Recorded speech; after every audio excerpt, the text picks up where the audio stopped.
Lavos has been here for a short while on PC and recently arrived for console players. He does some amazing work, unique to anything else in the game. The question is then, how do you build for him? I'm the Engineer, let's solve a practical problem.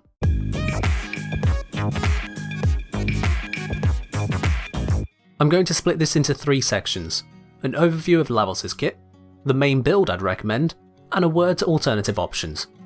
So if you already know exactly what Lavos can do, you can use the timestamp in the description to skip ahead, but of course I'd recommend watching through fully.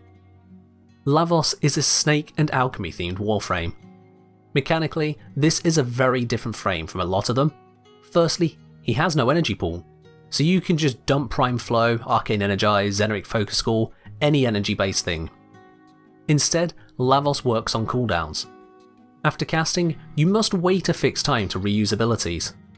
Also, all of Lavos' abilities have 2 types of damage: the damage type innate to them, and infused damage, each of these 50% of the total. By holding an ability key, Lavos can infuse the damage type of that ability into whichever ability he casts next, including the same ability. So for example, his 1 has innate toxin damage, but his 4 is innate heat. Infusing his 1 with his 1 will double the toxin output, while infusing his 1 with his 4 will deal toxin and heat. Or if you infuse his 1 with both 1 and 4, then it'll deal toxin and gas damage. So, no matter what you're doing, if you remotely care about the damage Lavos' abilities are doing, infuse it with an element or 2 to double the damage output. Lavos' first ability, Ophidian Bite, is an AoE code of damage with lifesteal. Duration has no effect. Efficiency has no effect. Range increases the size of the AoE, and strength increases both the damage and the lifesteal, meaning the lifesteal is affected by strength squared. Also, this ability opens up enemies to finishers briefly, but honestly that's not the focus here at all. The lifesteal is pretty generous, making it a solid self-heal. Lavos' second ability, Vial Rush, propels him forwards at high speed, while repeatedly launching vials around him. On contact with the ground, the vials leave a damaging pool of residue, dealing cold and infused damage and status procs. When Lavos stops Vial Rush, be that manually, due to getting stuck, or due to the ability running out, it creates a weak explosion around him as well, dumping any remaining vials in an arc. The damage is 4 times lower than Ophidian Bite, but it does this damage every second to any targets in the residue. Duration affects how long the residue remains on the ground, while efficiency has no effect. Strength affects the damage of both his explosion on stopping and the residue damage. And lastly, range affects the radius of the explosion, the length of his charge, and the number of vials he casts out. It doesn't affect, however, the size of the pools of residue. Next then is Lavos' third ability, Transmutation Probe, which is a support ability.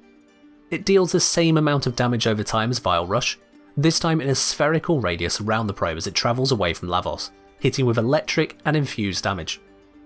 Every enemy zapped reduces the cooldown of Lavos' other abilities. At the same time, any health or energy orbs caught in the probe's radius are converted into universal orbs, basically a health and energy orb combined, while any ammo pickups are turned into universal ammo pickups. For this reason, Lavos should basically never have to worry about ammo. Duration once again has no effect on this ability. Efficiency affects how much cooldown reduction is applied for each enemy hit, and strength once again affects just the damage of this ability. Lastly, range affects the radius of the probe's field.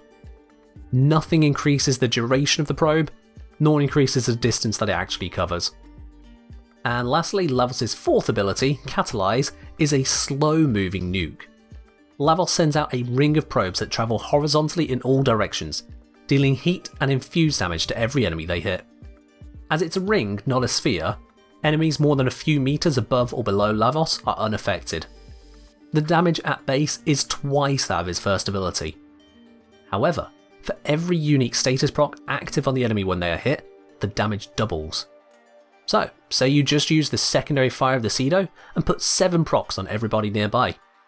The damage from Catalyze on these targets is now doubled 7 times over.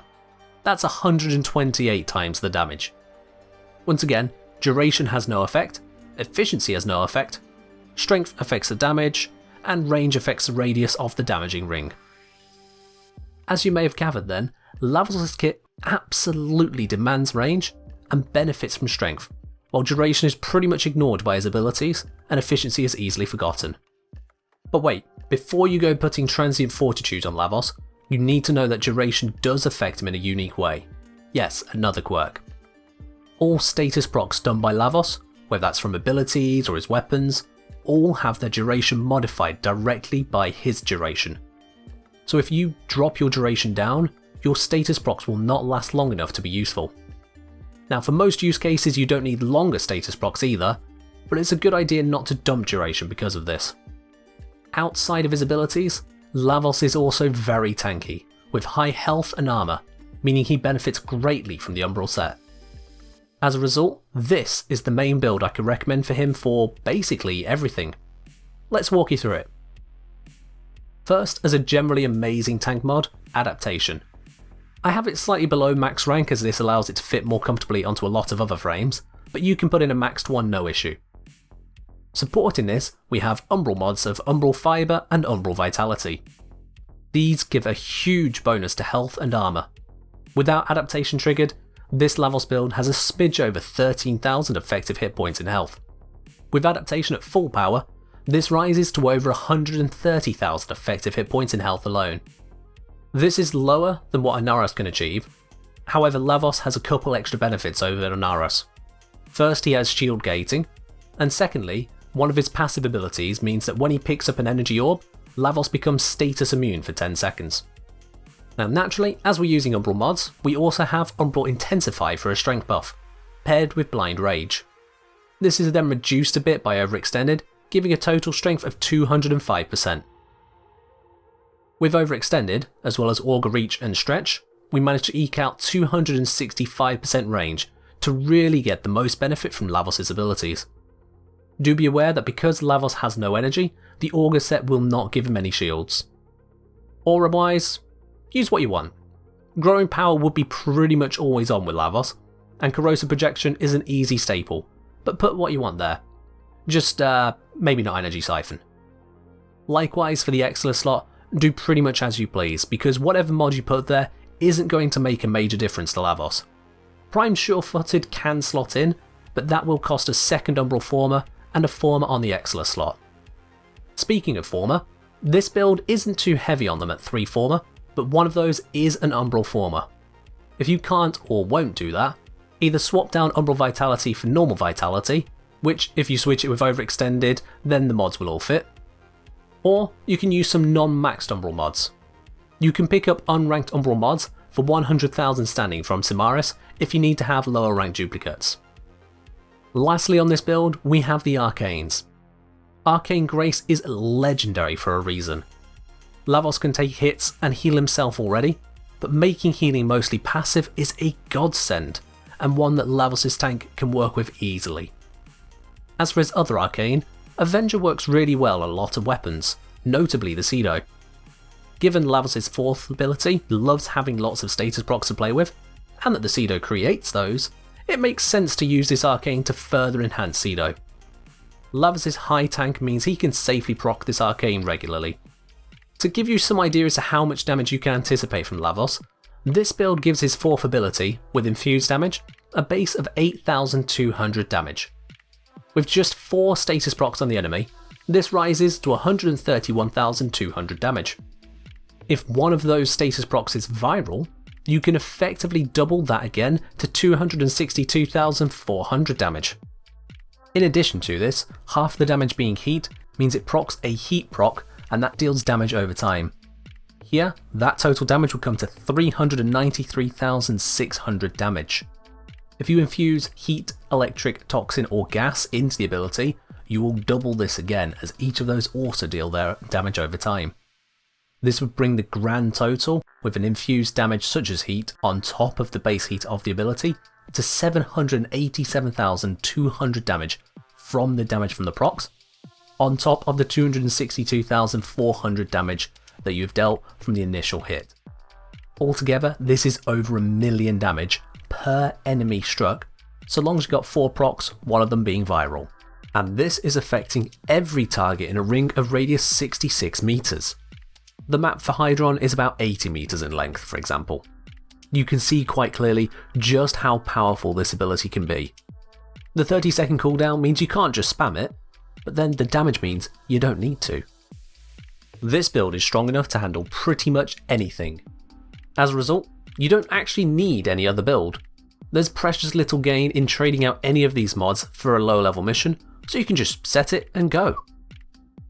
Now, if you wanted to completely ignore Lavos' abilities, he does have one tiny extra niche that you can go for, and that's a duration focus build for status procs to last as long as possible.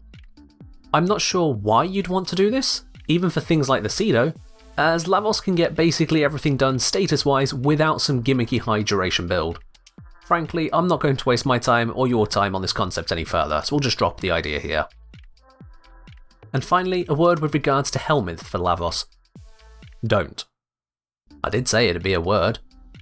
The reason for this is that any infused ability onto Lavos does not benefit from infused damage, and it also removes that element from Lavos' kit. So for example, if you take out Ophidian Bite, you no longer have Toxin for infusing into any other ability. As all of Lavos' kit works so well together, there's nothing I can see worth infusing onto him to justify such a loss. So don't. You can, however, put his Vile Rush onto other frames. They retain the no energy cost of Vile Rush, though cannot infuse damage into it or from it. This would work on frames which prioritise range like Nova, Equinox or Banshee, to replace abilities simply not in use for their range builds. That said, those frames will probably all benefit from different abilities being used instead, so it's probably not worth your time. But there you go, now you know what Lavos does, how to build him, and what Helminth options to not do. Thank you very much for watching this guide. If it has helped you, definitely leave a like, and to see more guides as I upload them, tap subscribe too. For now though, throw vials, wipe brooms, and fight well, Tenno.